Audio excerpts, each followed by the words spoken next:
Callie Merriweather pressed her back against the cool tile wall of Hospital Wing 5B, the antiseptic scent clinging to her like a second skin. Outside the double doors marked Delivery Room 4, the low murmur of the night shift staff mingled with the distant beeping of fetal monitors. She clutched the hand-knit booties her grandmother had made, the soft wool slipping through her trembling fingers. Callan and Merrick, names whispered in hope, now anchors of her fragile courage. With each slow breath, she felt the weight of their tiny lives pressing against her, a promise she both cherished and feared. A sharp crack of laughter drifted from the nurse's station, a reminder that life went on for everyone else. Callie's heart tightened as she remembered Darrow Lysander Hightower's elegant suit, the way his dark eyes had shone with pride the day he'd presented her with an ivory invitation to their wedding. He'd spoken of love and adventure beneath starlit skies, convincing her that their fairy tale would never fade. But fairy tales had collapsed over the past weeks. His letters grew cold, his visits briefer, until only a single note remained. "I'm sorry, my love, I cannot stay." She pressed the note against her chest once more, tears threatening to overflow. A sudden wave of nausea swept through her and she stumbled, clutching the wall for support. The corridor swayed, the harsh fluorescent lights blurring into halos. Panic fluttered in her chest as she realized how alone she truly was. Just a few minutes ago, she had been painting the nursery's soft sky-blue walls, imagining twin cradles rocking gently beneath the portrait of a soaring eagle. Now, cradles seemed miles away. Her breath hitched as a contraction knotted through her abdomen, sharp and insistent. Her sons were coming, whether Darrow stayed or not. Just when dread threatened to overwhelm her, the hallway door swung open and Dr. Leander Quillen stepped forward. His presence felt like sunrise breaking through a storm. Tall and composed, with copper-touched hair that gleamed beneath the corridor lights, he moved with quiet certainty. His storm-blue eyes softened as he came to her side, concern etched into his features. Without a word, he slipped an arm around her waist, steadying her wobbling frame. "Callie," he said, his voice a gentle anchor against her panic. "I'll be overseeing your care tonight. You are not alone."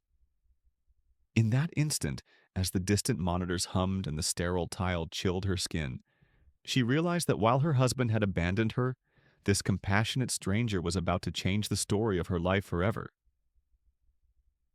Each morning before the sun had even peeked over the hospital rooftops, Leander Quillen would slip through the glass doors of Wing 5B, his coat still dusted with dew. He carried with him a small tray, a steaming cup of jasmine tea in a porcelain mug, 2 neatly folded adventure novels, and a simple note bearing today's date in his careful script. Callie would be curled beneath the pale blankets, eyes closed against the soft glow of the morning monitors. When she stirred, he set the tray on the bedside table and spoke her name as gently as a prayer. "Good morning, Callie." At first, she had not known how to answer him. Her husband's absence had hollowed out every crevice of hope she'd carried into this ward. Yet Leander did not press her with questions. Instead, he would open one of the dog-eared books, stories of lost temples and haunted deserts, and read aloud in a voice so steady it felt as though the words themselves might carry her across the sands of her fear. In those tales, she found herself reminding her own heart of adventure, of courage. When her lips curved at a line of gallant resolve or a hero's quiet determination, Leander would smile, the corners of his storm-blue eyes crinkling, as if he had waited his whole life to hear that sound. Between chapters, he checked the fetal monitors, adjusting the sensors with fingers both precise and tender. "Callan's heartbeat is strong," he would say, tapping the screen with reverence. "Merrick is taking deep breaths." He never spoke of Darrow. He did not offer empty condolences or pity. Instead, he brought knowledge of medicine and warmth of companionship, the steady rhythm of his presence more comforting than any grand promises. On the days when her swelling body wobbled under its own weight, he poured her tea and held her hand, whispering encouragement. "You and I, soon you'll be cradling 2 perfect sons." Weeks passed in a blur of sunrise readings and afternoon tea. Nurses greeted him by name, grateful for his calm authority whenever complications arose. One afternoon, when Callie's temperature spiked and the monitors clamored a warning, Leander refused to leave her side. He stayed for 12 hours straight, keeping her cool with damp compresses, talking softly about the first time he had discovered an abandoned clinic in a war-torn village, and how compassion there had saved more lives than any medicine. In his recounting, Callie glimpsed the depth of his dedication. His hands shook only once when he thought he might lose her. Slowly, very slowly, Callie's fear began to yield to trust. When Darrow's terse telegram arrived, "Business demands I remain abroad," she did not flinch. Instead, she showed the note to Leander. He read it once, folded it carefully, and tucked it into his coat pocket without a word. That silence spoke louder than any outburst of anger or despair. It meant she would not have to bear that disappointment alone. By the time the nursery's sky-blue walls were painted, Leander had become a fixture in Callie's days and a heartbeat in her nights. He brought homemade broth on trays warmed by candlelight. He arranged fresh blooms by the window where morning light fell most kindly. One particularly golden afternoon, he produced a stuffed toy eagle, a replica of the painting Callie had chosen for her nursery. He placed it gently in her lap, saying simply, "For the twins, so they always know their mother's strength." Tears gathered in her eyes as she pressed the soft wings to her heart. Late one evening, as a thunderstorm rattled the panes and rain traced rivulets down the window, Callie found Leander reading aloud beside her bed. The novel's hero stood on a cliff, ready to face a churning sea. The words trembled on his lips, and Callie realized with a start that she no longer feared the storm outside. She reached out, her hand resting on his, and he paused mid-sentence, gaze lifting to meet hers. In that flash of candlelight and thunder, she saw not only the man who had saved her from despair, but the one who had coaxed her own courage back to life. That night, as the rain fell soft and insistent, Callie closed her eyes and whispered a silent promise to her unborn sons. Whatever their father's name, they would never know abandonment. And beside her, Leander placed his hand over hers and whispered back, as though making the same vow on her behalf, "I will never leave you." In the hush that followed, she believed him with every pulse of her heart. Callie woke before dawn to the first twinge of pain, a sharp contraction that stole her breath and sent a tremor through her legs. She lay still for a moment, clutching the satin sheet as it whispered beneath her fingers, willing the cramp to pass. But it returned almost immediately, harder this time, radiating from her abdomen in wave after wave. She drew in a steadying breath and pressed the nurse call button. By the time Leander arrived, his copper-tipped hair tousled by sleep and worry, Callie's breaths were coming in ragged gasps. He eased onto the edge of her bed, his calm blue eyes fixed on her. "You're doing beautifully," he murmured, slipping one hand beneath her elbow to guide her through the next contraction. His voice was a steady rhythm that anchored her fear. "You're not alone." Rush of staff and tangle of machines followed. Callie found herself surrounded by scrub-clad nurses adjusting IV drips and fetal monitors. The soft click of Leander's identification badge was the only sound she welcomed. With practiced efficiency, he spoke quietly to the head nurse. "We'll need an epidural on standby and prepare for possible C-section if progress stalls." Then, turning back to Callie, he brushed a damp curl from her forehead. "Let's take it one breath at a time." As the sun's pale light began to seep through the blinds, Callie labored through each contraction, guided by Leander's gentle coaching. He counted her breaths, reminding her to relax her shoulders and think of the calmest place she knew. Her grandmother's garden, where morning glories unfurled in a blue haze. Between waves of pain, he offered sips of water and cool cloths for her brow, his presence a fortress she could lean against. Hours slipped by in a haze of primal exertion and flashes of doubt. At one point, Callie's strength faltered, tears blurring her vision when another contraction struck unexpectedly. "I can't do this," she whispered, voice breaking. Leander knelt beside her bed, taking her hand in both of his. "Yes, you can," he said firmly. "You already are." Finally, the monitor's steady beeps shifted, and the nurse announced that her cervix was fully dilated. A hush fell as everyone readied for the final push. Leander moved to her head, his hand steady against her temple. "Push on my count," he instructed softly. 1, 2, 3. Callie summoned every iota of strength, pushing with a cry that echoed through the birthing suite. On the fourth push, the triumphant wail of a newborn cut through the tension. Callie collapsed back on the pillows, tears of relief streaming down her cheeks. Leander lifted the baby from the nurse's arms and cradled him close, pressing him gently against Callie's chest. The tiny form writhed, lungs filling with air. "Callan," he announced, kissing the newborn's downy head. Callie reached out, her trembling hand brushing the soft crown of her son's hair. Joy and exhaustion mingled in her chest as she whispered, "Hello, my love." Before she could rest, another contraction struck, an urgent reminder that her second son had more to say. Leander pressed a hand to her shoulder. "Here comes Merrick," he promised, voice thick with emotion. Callie braced herself, and after one monumental push, Merrick joined them in a spirited cry. He was smaller but fierce, clutching at the blanket with clenched fists. Leander passed him into Callie's waiting arms, and she held them both against her heart, each soft whimper a symphony of hope.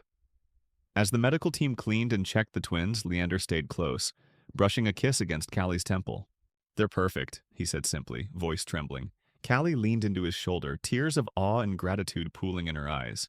In that moment, bathed in the gentle glow of recovery lights and the newborn's first breaths, she realized she had found family in the one person who had refused to leave her side. And as Leander whispered his pride and love, she knew her long journey to motherhood had only just begun, but she would never walk it alone. The fluorescent glow of the nursery's overhead light had barely faded when Callie first willed herself out of bed. Each movement sent a dull ache through her abdomen, a reminder of the hours she had spent bringing her sons into the world. She pressed one hand against the bed rail and another over her heart, steadying herself before taking a hesitant step toward the crib where Callan and Merrick lay swaddled. Their tiny chests rose and fell in unison, the soft rise like waves lapping at a shore. For a moment, Callie stood there, breath catching in her throat at the miracle of their breathing, their promise. She did not hear the door open, nor the gentle rustle of Dr. Leander Quion's slippers on the tile. He came to her side, his presence quiet but unyielding, like a lighthouse guiding her through the mist of postpartum pain and exhaustion. In his hand he carried a steaming bowl of broth, clear, fragrant, and nourishing. He set it on the small table beside the crib, then offered his arm, steady as a pillar. "Let me help you," he said quietly. Callie nodded, wrapping her hand around his forearm. He guided her to a small rocker by the window, where a thin morning light filtered through gauzy curtains. Together they sat, and he lifted her gently to a seated position, settling the bowl against her belly. She sipped the broth, each warm swallow loosening the tension in her chest and reminding her that healing could be as simple as a cup held by a caring hand. Over the next weeks, Leander's devotion became a pattern of small, essential gestures. He arrived before sunrise, his soft knock a comfort that preceded his kindly words. He assisted the night nurses with the twins, cradling them as they fussed at night, his voice murmuring lullabies he had learned from childhood. In the early morning hours, he would wheel Callie's bed to the sunny, south-facing window, where fresh air and the smell of blossoming jasmine drifted in. He sat by her side as she napped, his figure stooped in quiet vigilance, ready to answer her every need. When Callie's first shower after the birth left her shaking with cold and weakness, Leander produced a warm bath infused with lavender oil and rose petals. He held the shower head over her hair with careful hands, ensuring the water was neither too hot nor too cold. And when she emerged wrapped in a soft robe, he had laid out fresh pajamas and combed her damp hair with surprising tenderness. For days afterward, whenever the cool hospital gown clung too heavily against her skin, he brought her warm blankets and soft pillows to cushion the ache of recovery. Feeding the twins became a ballet of coordination. Callie cradled Callan in one arm and Merrick in the other, while Leander measured bottles and kept the nursery quiet. He charted feeding schedules on a dry erase board, his neat handwriting marking every ounce taken, every minute of sleep, every diaper change. When Callie's milk supply lagged, he brought stacks of research on lactation, herbal teas known to encourage production, and pigeon pea broth said to restore energy. He brewed the tea himself, carrying it in a thermos decorated with tiny painted daisies, and on some mornings he even spoon-fed her sips when her hands trembled. Leander never shied away from the mess of new parenthood. He changed diapers with the same careful precision he used in surgery, though he often laughed at how quickly the twins discovered their ability to squirm.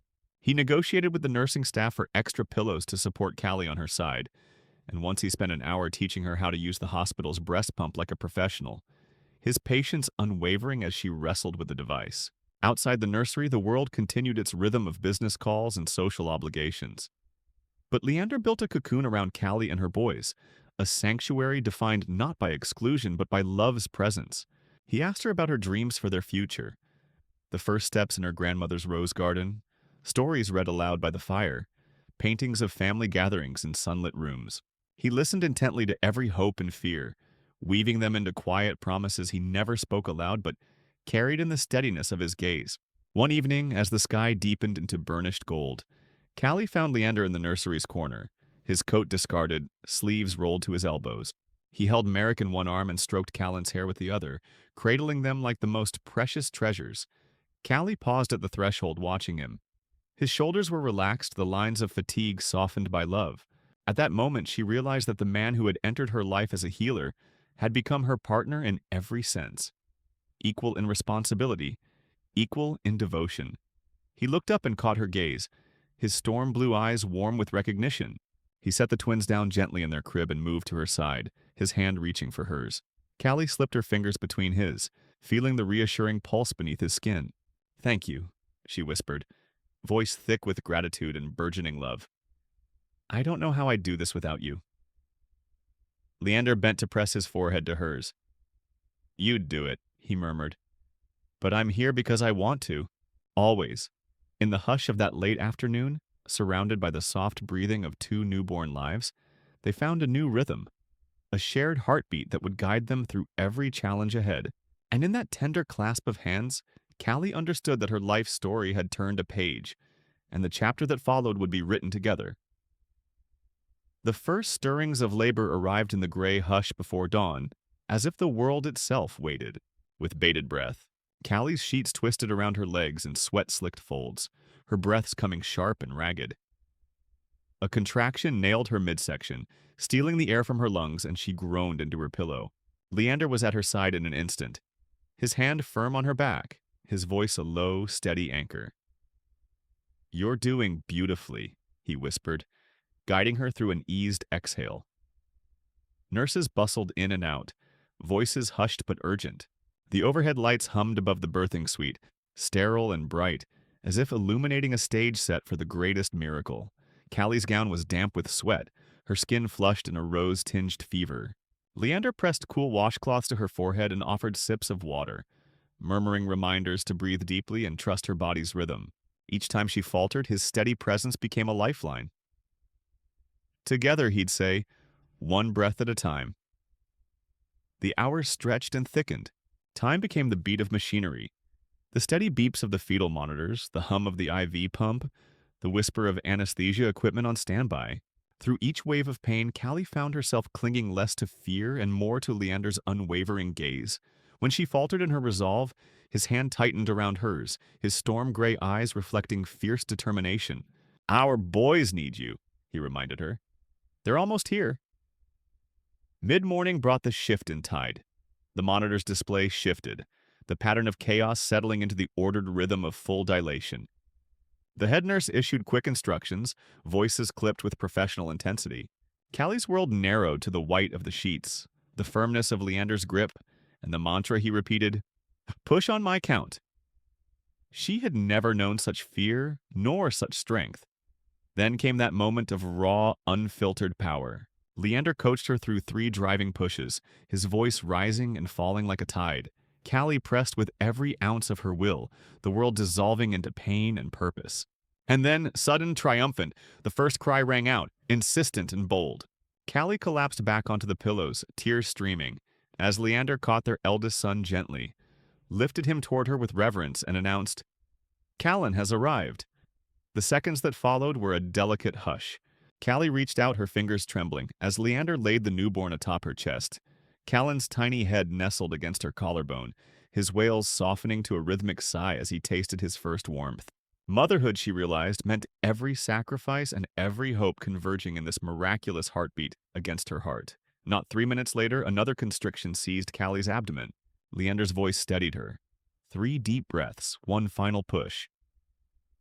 Callie obeyed, summoning reserves of courage she didn't know she possessed.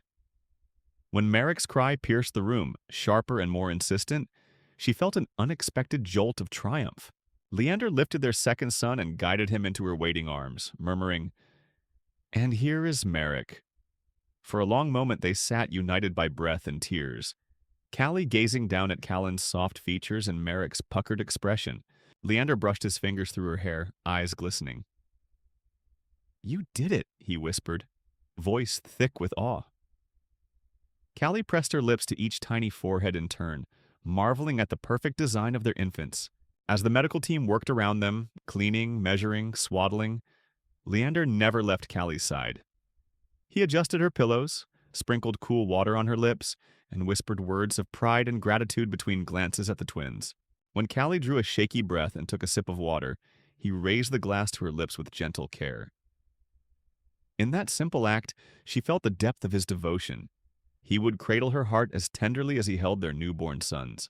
Later, as the sun climbed high and the bright hospital lights softened against the daylight streaming through the windows, Callie and Leander sat quietly, arms entwined around their babies. There were no grand speeches or dramatic proclamations, only the soft rustle of swaddling cloths and the twins' contented coos.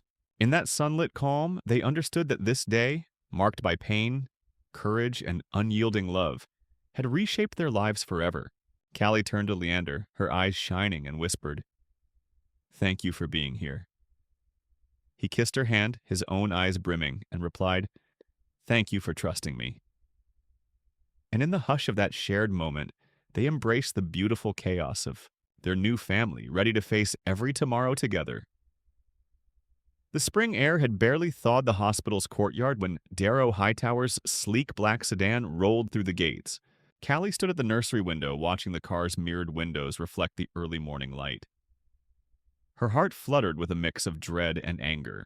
She stepped away as the door swung open, and there he stood, taller than she remembered, his tailored suit immaculate, but his dark eyes rimmed with something like regret. In his hand, he held a manila envelope, its edges worn from handling. Callie met him in the small sitting area just outside the NICU. Merrick and Callan lay sleeping in their bassinets, oblivious to the tension building around them. Darrow's voice was smooth but brittle as he cleared his throat. "Callie, I've come to make amends," he began, extending the envelope. "I realize my mistake. I want to be part of our sons' lives. I've already spoken with a family court attorney. I can file for joint custody as soon as I sign these papers." Callie's pulse throbbed at her wrists. She remembered the hollow ache she'd felt when his note arrived, telling her he could not stay. She pressed her lips together to keep from trembling. "You abandoned me at the altar," she said quietly, "and you left me alone through labor and delivery. Why should I let you back in now?" Darrow's jaw tightened. "I was wrong. I let my pride and fear drive me away. But I love our sons, and I love you. I'm prepared to do whatever it takes." Callie turned away, drawing a slow breath. She crossed back into the nursery, gently lifting Callan into her arms. He stirred, blinking at her in sleepy confusion. She held him close, feeling the steady beat of his tiny heart. Merrick stirred in his crib, and Leander appeared silently in the doorway, his presence steady. Leander stepped forward, his storm-blue eyes locked on Darrow as Callie laid Callan beside his brother. "What folly is this?" he asked, voice calm but firm. "You think legal papers change the reality of your absence?" Darrow looked taken aback, but Leander continued. "You walked away when she needed you most. You left 2 newborn boys without their father. Now you seek rights with empty words and court orders." Darrow's polite mask slipped. "Dr. Quillon, this is family business. I will not be lectured by my wife's physician." Leander's gaze didn't waver. "Then let the court decide," he replied evenly. "But know this. I will testify to every moment I spent beside her when you were gone. I will show them the strength Callie had to muster alone, and the care I gave these children when you deserted them." Darrow hesitated, anger flickering in his eyes. Callie stepped between them, touching Darrow's arm lightly. "If you truly want to be their father, start by admitting what you did," she said. "Then we will see how the court responds." Without awaiting his answer, she moved back to Leander's side. The morning's hush felt heavy with unspoken truths. That afternoon, the family court hearing convened in a sunlit chamber of polished oak and muted clamor. A judge in flowing robes presided while Darrow's attorney presented the custody petition. Callie and Leander sat side by side at a long table. When it was Darrow's turn to speak, he offered contrition and argued that joint custody would serve the boys' best interests. The judge nodded, then turned to Callie. "Miss Merriweather, do you wish to respond?" Callie rose, her legs steady beneath her. She met the judge's gaze before looking at Darrow. "Your Honor, I have no doubt Mr. Hightower feels remorse now," she began, voice clear. But remorse cannot erase the weeks I spent in labor without him beside me, nor the nights I watched our son's cries alone. She paused, drawing strength from Leander's supportive glance. My children need stability, not a man who abandoned them when they were most vulnerable. The judge inclined his head and addressed Leander. Dr. Quillon, you served as Mrs. Merriweather's primary support during childbirth and recovery. Do you wish to speak on the children's behalf? Leander stood, straightening his jacket. He placed a folder on the table and opened it to reveal hospital logs and nurse reports. Your Honor, I was present for every hour of her labor. I ensured these twins received the earliest possible care when their mother needed rest. Every decision I made was for their well-being.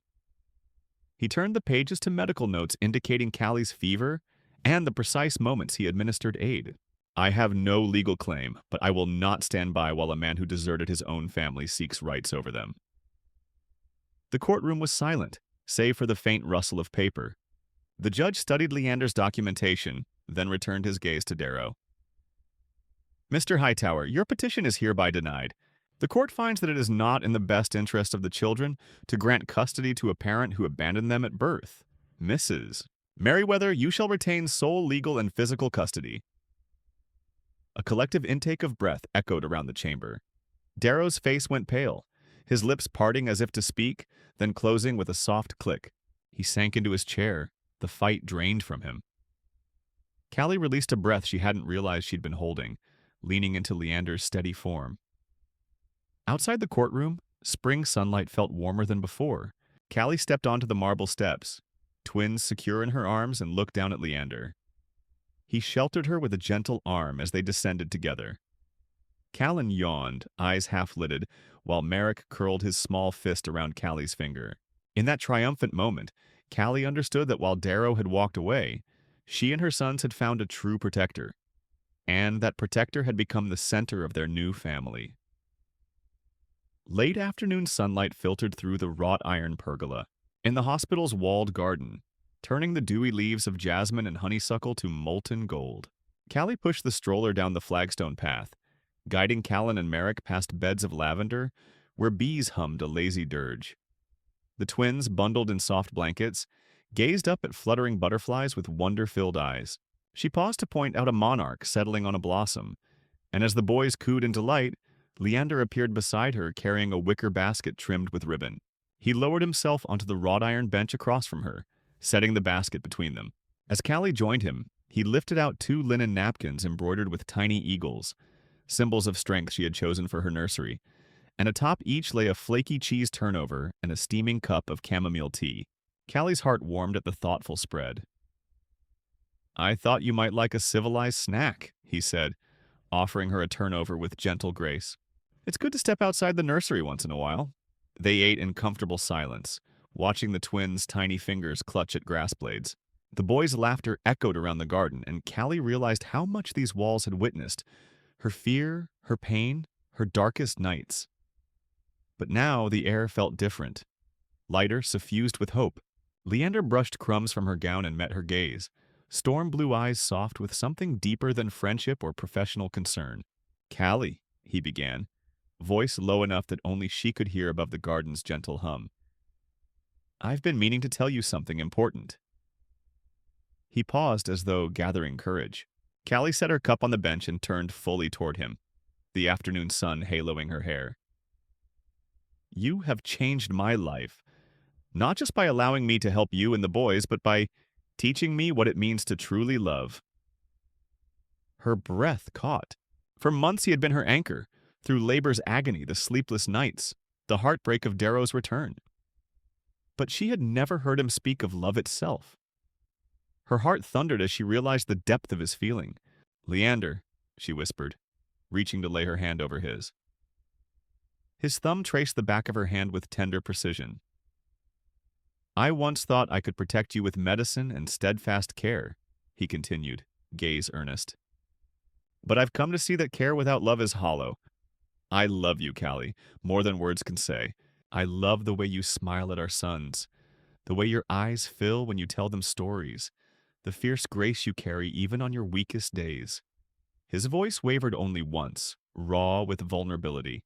Tears pricked Callie's eyes as she felt the truth of his confession settle into her bones. She thought of every morning he had brought her tea, every evening he had sung lullabies to Merrick, every moment he had chosen to stand by her side. Leander, she breathed, leaning forward so their foreheads touched. I love you too. You've given me family and freedom and more courage than I ever knew I had. Around them, the garden seemed to exhale. Colin sat up in the stroller, gurgling as Merrick waved at a passing bee. Leander's arms closed around Callie, and she felt the steady beat of his heart beneath her ear. He dipped his head and pressed a soft kiss to her temple, a promise sealed in the golden light. They sat like that, two lovers and two children caught in a moment of perfect harmony, until the sun slipped below the treetops. When they finally rose to leave, Leander lifted the stroller with ease and guided Callie down the winding path toward the hospital. The once sterile corridors now felt warm with possibility, for in the quiet revelation of their love they had forged a bond stronger than any trial they had faced. And as they stepped back into the world they had built together, Callie knew that whatever storms lay ahead, they would weather them side by side, with love as their guiding star. Soft morning light spilled through the tall, stained glass windows of the hospital chapel, painting the pews in jewel-toned fragments of rose and sapphire. Callie Merriweather stood at the threshold, Callan nestled against her hip, and Merrick tucked in the crook of her other arm. Her gown, borrowed from a dear friend's bridal collection, swept the floor in gentle ivory folds, its lace bodice catching every flicker of color. She drew a steadying breath, brushing her fingertips against the satin ribbon that tied each twin's blanket, remembering how fragile they had been only months before. Leander Quillen waited at the front of the chapel, his dark morning coat tailored to perfection, the soft curl of his copper hair catching the light. His storm blue eyes lifted to meet Callie's with a warmth that made her pulse flutter. Behind him, nurses and doctors, many who had cared for her in her darkest hours, filled the front rows, their faces bright with pride. A handful of hospital administrators and close friends formed the outer circle, offering gentle smiles and discreet nods. As Callie stepped forward, the choir of medical students began a soft hymn, voices blending in a lullaby of hope. With each measured footstep down the aisle, she felt the weight of the past lift. The nights of tears, the hunger for a father who had fled, the long labor that had brought forth her sons. Now every breath brought her closer to a new beginning. Reaching the altar, she placed Callan gently into Leander's arms. He cradled their eldest like a sacred offering, eyes never leaving hers. Then Callie passed Merrick into the pastor's steady hands for a moment, as though entrusting the last piece of her heart to his care. Together they formed a mourning tableau of family, woman, man, and two sons, bathed in soft color and sacred promise. The pastor's voice rang clear. Today, we celebrate not only marriage, but the forging of a bond that has already been tested by fire and proved unbreakable. He looked to Callie. Callie, do you take Leander Quillen to be your husband, promising to support him in love and laughter, in sickness and in health, as you parent these children together? Callie's voice trembled, rich with emotion. I do. The pastor turned to Leander. Leander, do you take Callie Merriweather to be your wife, vowing to cherish her, to honor her strength, and to stand by her side as together you nurture Callan and Merrick? Leander drew Callie's hand to his lips.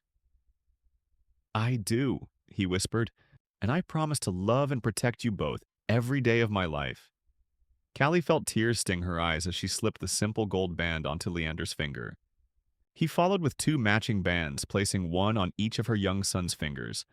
Tiny rings etched with eagle feathers, symbols of the strength she had found in motherhood.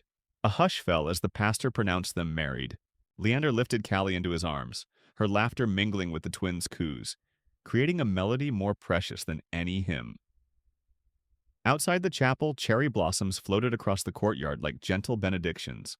As they emerged hand in hand, Callie guiding Callan, Leander holding Merrick, they stepped into a new day. Bathed in sunlight and the soft petals drifting around them, Callie looked up at Leander and whispered, "This is the family I always hoped for." He pressed a kiss to her forehead and replied, "And ours is a love born in the darkest hours, now shining, brighter than ever." Their laughter floated on the spring air, carrying them forward into a lifetime of shared mornings, of tiny footprints and tender vows kept, forever bound by the grace that had brought them here.